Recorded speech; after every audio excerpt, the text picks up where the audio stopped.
교사가 예수님께 물었습니다. 선생님, 영생을 얻으려면 어떻게 해야 됩니까? 영생을 얻기 위해서 무엇을 해야 되는 것은 아니죠, 사실.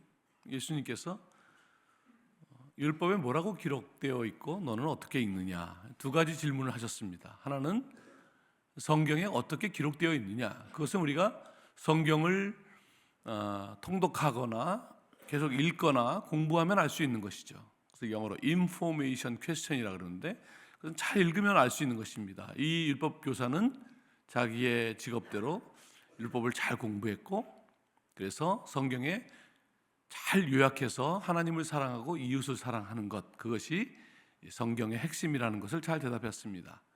두 번째 질문, 너는 어떻게 읽느냐? 이거는 해석학적인 질문입니다.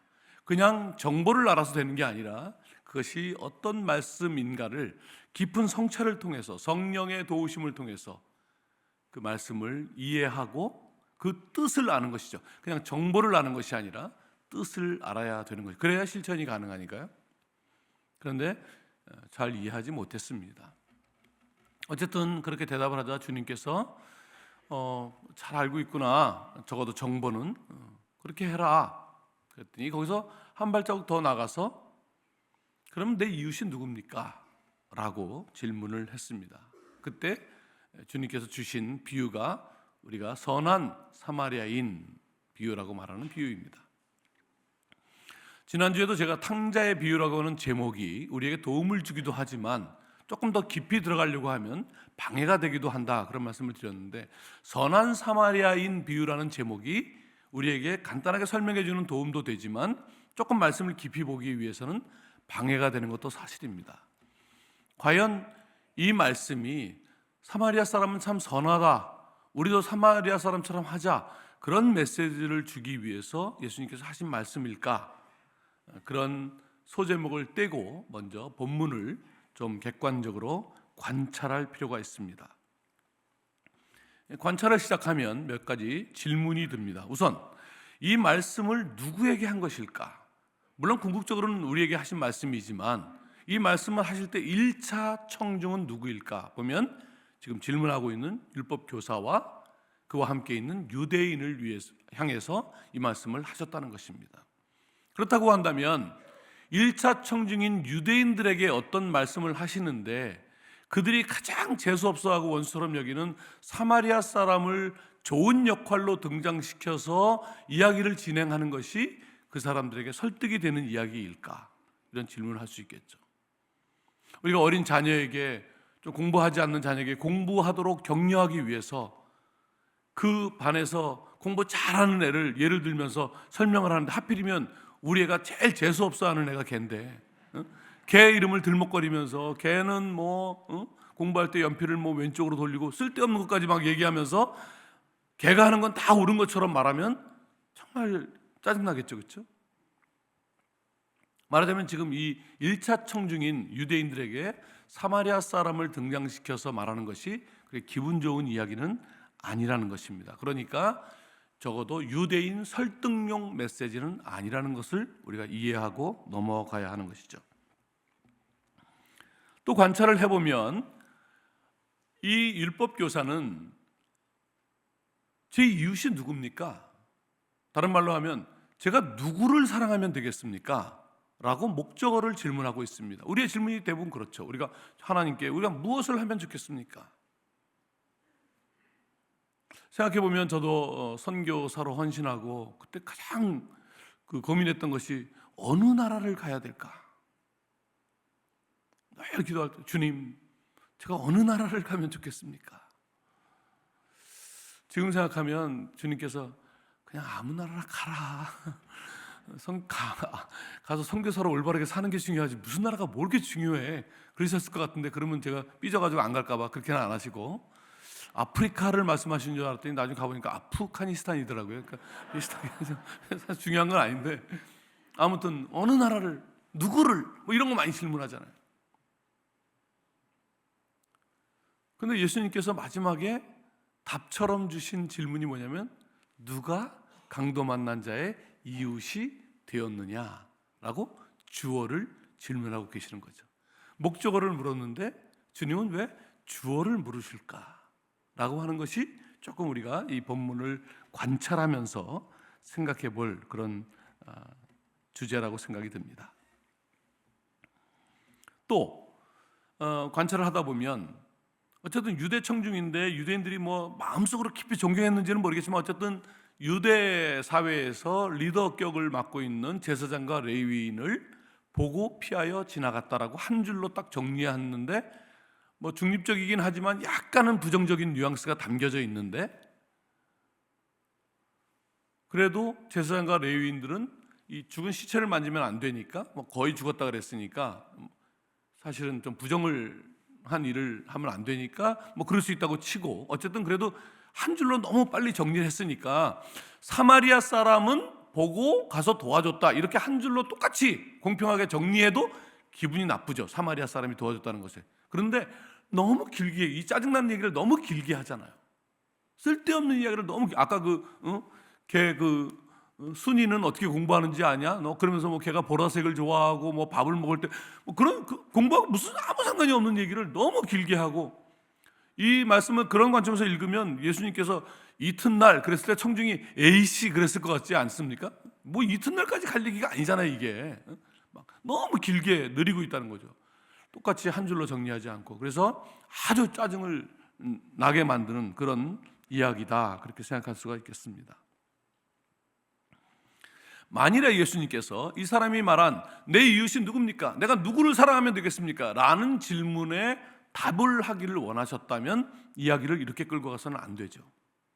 여러분, 유대인들은 자기의 이웃이 딱 정해져 있는 사람입니다. 거기서 더 늘릴 마음도 없습니다. 같은 유대인들, 사마리아 사람은 절대 이웃이 될 수 없고, 같은 유대인이라고 해도 클래스가 맞지 않는 세리나 창녀나 이런 사람들은 자기 이웃으로 생각하지 않는, 이웃이 고정되어 있는 그런 사람들, 그 사람이 제 이웃이 누굽니까? 내가 누구를 사랑하면 되겠습니까? 이렇게 물어봤다면 주님께서 그 질문에 답을 하려면 이렇게 이야기를 끌고 가셔야죠. 사마리아 사람이, 너희가 원수처럼 생각하고 개만도 못하게 여기는 이 사마리아 사람이 길을 가다가 강도를 만나서 쓰러졌다, 거의 죽게 되었다. 그러면 청중들의 집중도가 굉장히 높아집니다. 왜냐하면 원수 하나가 지금 죽잖아요. 거의 죽게 되었다, 아유 마저 죽이지, 막 이러면서 이야기 속으로 막 들어오는 거죠. 그걸 너희들이 가다 유대인들이 보게 되었다. 어떻게 할 거냐? 도와줄 거냐 말 거냐? 이래야 이게 이제 딱 고민이 되는 질문이 되는 거죠.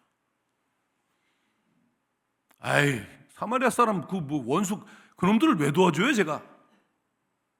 그렇게 답을 하면 주님께서 너 지금 영생을 얘기하고 내가 누구를 더 사랑하면 되겠냐고 묻는데, 너희 근처에 사는 사마리아 사람 하나도 못 도와주면서, 지금 너무나 도움이 필요한 그 사람 하나도 못 도와주면서 무슨 영생을 얘기하고 지금 사랑을 얘기하냐? 그렇게 혼날 것 같고, 그렇다고 아유 뭐 좀 마음이 안 내키긴 하지만 그래도 쓰러져 있으니까 가서 도와줘야죠, 그렇게 말하는 순간 옆에 있는 동료 유대인들이 쫙 째려보면서 사마리아 사람을 도와준다고? 너 친사파야? 친사파 인명사전에 이름 올려? 막 이러고 되도록 굉장히 이럴 수도 없고 저럴 수도 없는 그런 상황으로 들어가겠죠.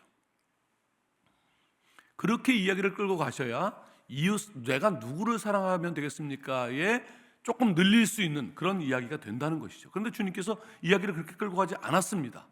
처음부터 사마리아 사람을 좋은 역할로 등장시킴으로써 청중들의 귀를 막아버렸습니다. 듣기 싫어요. 그러니까 설득력 메시지는 적어도 사마리아 사람처럼 사랑하자라는 메시지를 하는 것은 아니라는 이야기입니다. 그렇다면 과연 예수님은 지금 이 이야기를 통해서 우리에게, 1차 청중에게 그리고 우리에게 무슨 메시지를 하고 계시는 걸까 하는 것입니다. 사마리아 사람이 어려운 사람을 도와줬다, 그러니 그 사람은 선한 사마리아 사람이다 라고 말하면 우리는 사마리아 사람과 아무 이해관계가 없기 때문에 그렇게 적용할 수 있지만, 말씀드린 것처럼 유대인들에게는 사마리아 사람이라는 말을 듣는 순간 너무나 차라리 이방인이면 낫지, 자기 땅의 안에 과거에 혼혈이 됨으로써 훨씬 더 좋아하지 않는, 차라리 이방인 훨씬 더 낫는 그런 종족이기 때문에 상종하지 않는 종족이거든요. 그러니까 그걸 듣는 순간 굉장히 불쾌했기 때문에 우리가 이 말씀을 이해하기가 쉽지 않죠. 그래서 제가 조금 현대 버전으로 조금 각색을 해서 한번 이야기를 해보겠습니다. 자, 지금부터 여러분들은 좀 다른 교회 교인의 역할을 해주셔야 됩니다. 저는 지금 다른 교회 가서 설교하는 이 설교 속에 설교를 진행해 보려고 합니다.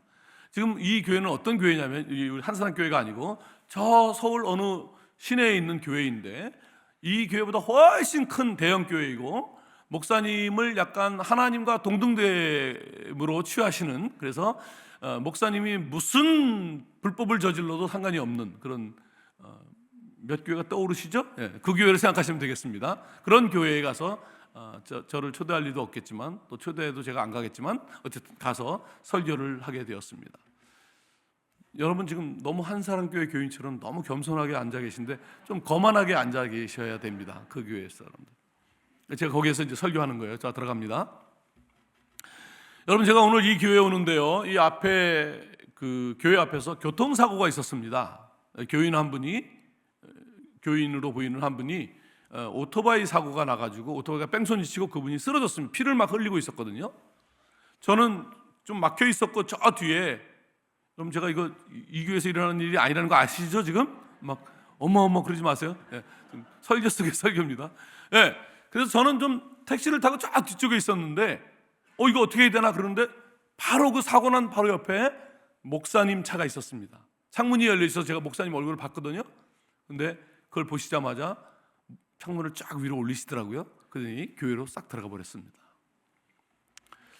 목사님 예배 인도 때문에 급하신가 보다 이렇게 생각을 했습니다. 그런데 너무 다행한 것은 목사님 바로 뒷차에 수석 장로님 차가 있었습니다. 그때는 몰랐는데 교회 들어와서 그분하고 인사하면서 그분이 이 교회 수석 장로님인 것을 알았습니다. 창문이 열려 있었고 장로님도 그 사고 난 것을 보셨습니다. 그런데 장로님께서 얼마나 빨리 고개를 빨리 돌리시는지, 장로님 목 괜찮으세요? 큰일 났다. 내가 내려야 되나? 좀 거리가 멀었거든요, 저는. 근데 마침 그 앞쪽에서 어떤 분이 차에서 내려가지고 막 달려갔습니다. 여자분이 성도님이셨는데 하얀 옷을 입으셨어요. 근데 그분이 자기 옷 상관하지 않고 그 피 묻은 사람을 막 응급처치를 했습니다. 근데 흰 옷에 이렇게 노란 띠가 띄어져 있었습니다. 교회 무슨 여전도회 소속인가 보다. 어느 여전도인가? 제가 이렇게 요즘 노안이 와서 잘 안 보이긴 하는데 그래도 노란 바탕에 빨간 글씨로 써 있어 제가 잘 볼 수 있었습니다. 이렇게 써 있더군요. 신천지.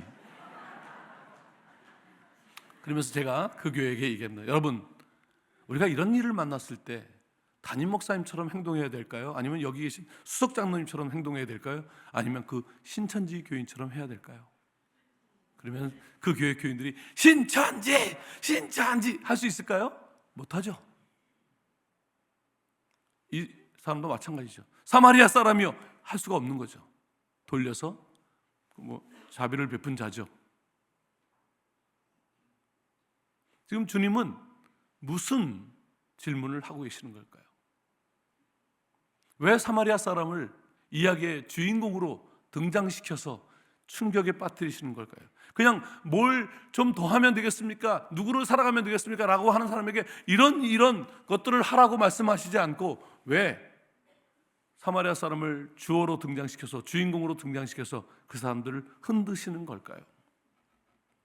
하나님께서 아브라함을 통해서 이스라엘 백성을 처음 만드셨을 때 출애굽기 19장에 보면 세계가 다 내게 속하였나니, 그러면서 너희가 내 말을 잘 듣고 지키면 내 소유가 되고 제사장 나라가 되고 거룩한 백성이 될 것이다, 그런 말씀을 주십니다. 다시 말하면 이스라엘 백성을 선택하신 이유는 세계가 다 하나님의 것이기 때문에 이스라엘 백성을 선택했다는 것입니다. 저는 이것을 프레시로 비유합니다. 불이 나갔습니다. 아무것도 찾을 수가 없어요. 슈퍼에 가서 프레시 하나를 사왔습니다. 제가 왜 프레시를 사왔을까요?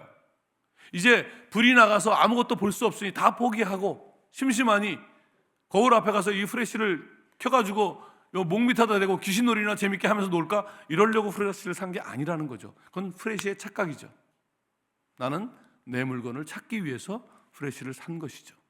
그런데 시간이 지나면서 이스라엘 백성들이 우리만 구원받았다고 하는 생각에 배타적으로 빠지기 시작하면서 주어를 묻지 않는, 왜냐하면 주어는 디폴트, 이미 설정되어져 있는, 아브라함의 혈통의 민족이면 주어인 그런 사상으로 빠져들면서 주어를 더 이상 묻지 않고 내가 누구인가를 묻지 않고 내가 뭘 좀 더 하면 되지? 내가 뭘 좀 더 하면 되지? 이런 목적어를 묻는 그런 상황으로 빠졌다는 것입니다. 그러니 예수님께서 오셔서 그 주어를 묻지 않고 목적어에 관심 있는 그 사람들에게 이것 좀 더 해, 저것 좀 더 해, 사랑 좀 더 해 라고 말하는 것이 무슨 상관이 있을까요? 아니 예배 좀 더 많이 드려, 그런 게 무슨 의미가 있을까요?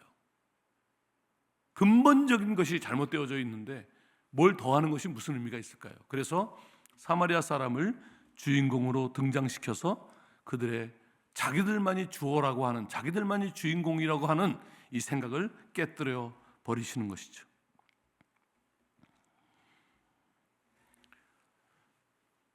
이들은 자신들만이, 오직 유대인만이 주어라고 하는 잘못된 생각에 빠져 있었습니다.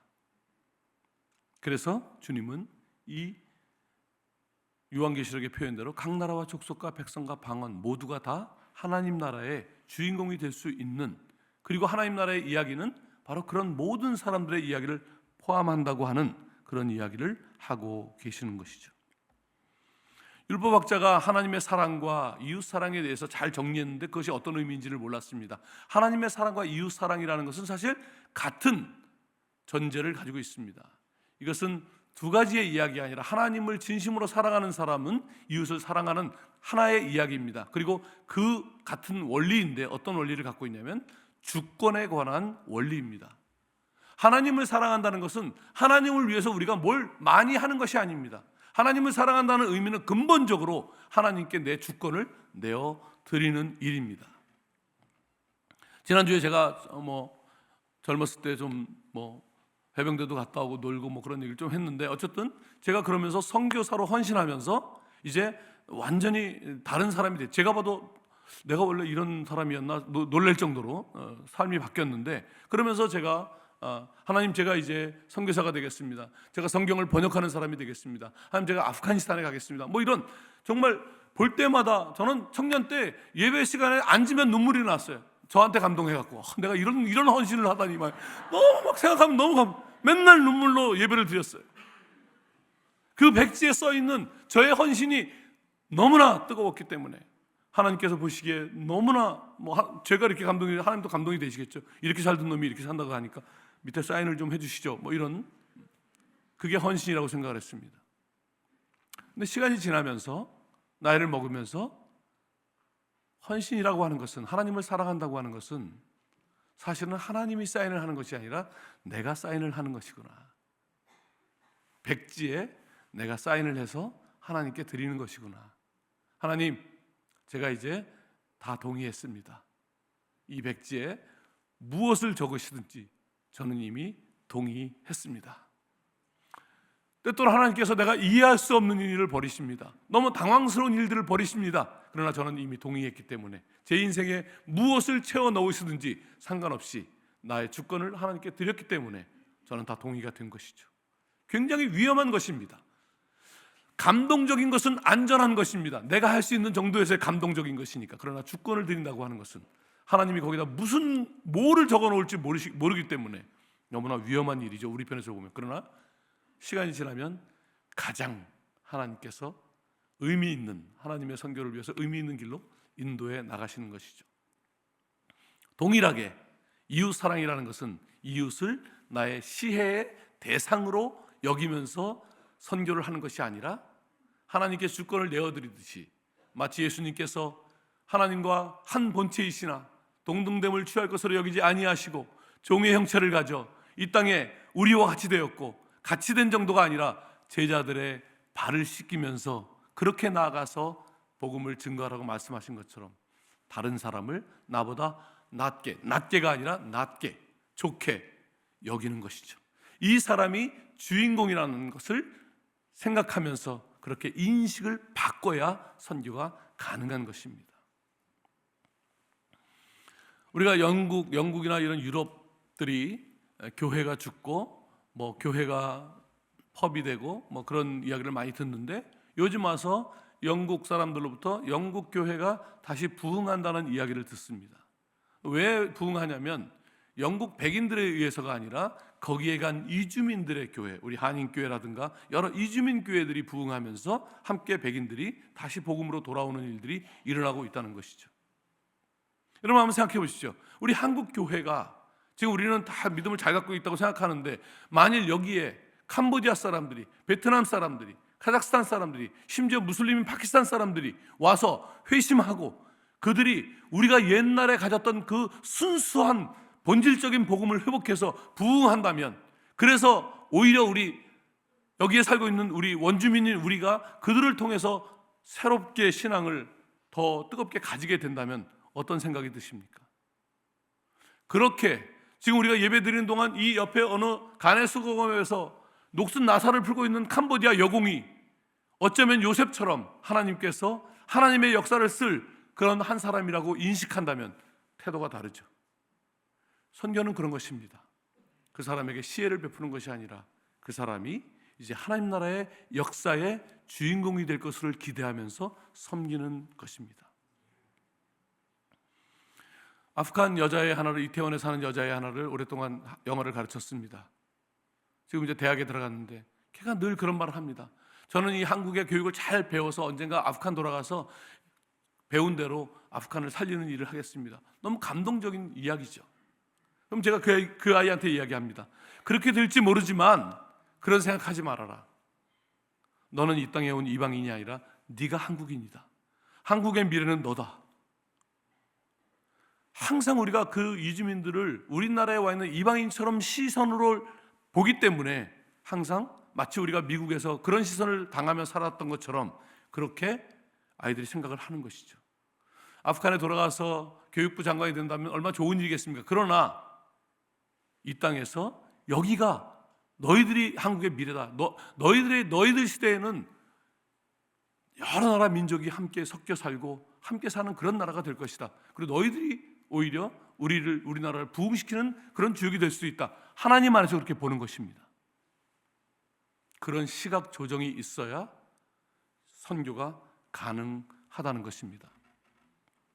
선교사 한 사람이 중동에 가서 중동 무슬림으로부터 개종한 회심한 그런 공동체에게 가서 물었습니다. 당신들은 어떤 선교사를 좋은 선교사로 봅니까? 그러자 대답을 못했습니다. 그렇게 1, 2, 3 좋은 거 이거야 이렇게 말하는 문화가 아니기 때문에 계속 선교사가 물으니까 현지인 한 사람이 대답을 했습니다. 어떤 선교사가 좋은 선교사인지 모르겠고 우리 보고 어느 선교사를 좋아하냐 그러면 이름을 말할 수 있다. 어느 선교사를 좋아하냐 그랬더니 이름을 말했습니다. 그러자 물었습니다. 그러면 그 선교사를 왜 좋아합니까? 몰라요. 그냥 좋아요. 그래도 한번 생각해 보십시오. 뭐 좋은 게 있을 거 아닙니까? 그러자 그 현지인이 대답했습니다. 그 선교사가 우리한테 돈을 빌려갔잖아요. 돈을 빌려간 게 좋은 선교사라고? 보니까 그 선교사가 거기에 와서 열심히 사역하다가 고향에 아버님이 돌아가셨는데 돌아갈 비행기 값이 없었습니다. 그래서 현지인들에게 도움을 구했고 현지인들이 돈을 모아서 그 비행기 값을 줘서 장례를 치르고 오도록 했습니다. 그러면서 이 현지인이 이렇게 덧붙였습니다. 다른 선교사들은 우리의 도움이 필요하지 않았잖아요. 그 선교사님은 우리의 도움이 필요했습니다. 무엇을 말합니까? 도움을 주는 거 고맙죠. 그러나 깊숙한 마음속으로 들어가는 것이 아닙니다. 주님께서 왜 제자들의 발을 씻겼겠습니까? 우리가 누군가를 주인공으로 여기고 기꺼이 섬길 때 그들에게 복음이 들어가는 것입니다. 그렇게 섬김의 공동체가 되어서 세상에 그들이 하나님께서 요셉처럼 이 땅에 보내신 하나님 나라의 주인공이 될 수 있다라고 하는 그런 생각으로 우리 이주민들을 섬기고 또 여러 미전도 종족들을 섬기면서 한 걸음 더 선교 공동체로 나아가는 그런 역사가 이 교회 안에 일어나기를 주님의 이름으로 축원합니다.